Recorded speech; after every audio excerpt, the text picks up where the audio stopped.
کیا نماز کے دوران قرآنی و مسنون دعائیں پڑھی جا سکتی ہیں؟ اصل میں نوافل میں تو آپ یہ کر سکتے ہیں، فرائض میں اگر ان چیزوں کا اضافہ کریں گے تو اس سے ہیئت کے بدلنے کا اندیشہ ہے۔ فرائض کو ان کی اسی اصل حالت میں رکھیے، البتہ نوافل میں دعائیں مانگیں۔ البتہ قرآنی دعا جو ہے وہ اگر بدلی ہوئے الفاظ کی شکل ہو جائے تو دوسری بات ہے، ورنہ وہ سجدے اور رکوع میں نہیں مانگی جا سکتی۔ رکوع اور سجدے میں قرآن مجید کی آیت نہیں پڑھی جا سکتی۔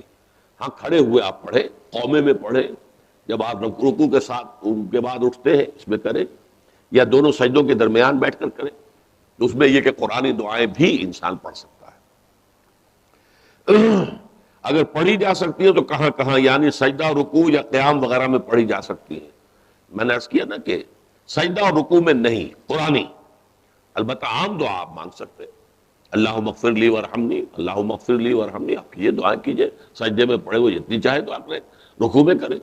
لیکن یہ کہ جو قرآنی دعا ہوگی، ربنا آتنا فی الدنیا حسنۃ وفی الآخرۃ حسنۃ وقنا، یہ سجدے میں یا رکوع میں نہیں، یہ آپ صرف قومے میں یا دونوں سجدوں کے درمیان۔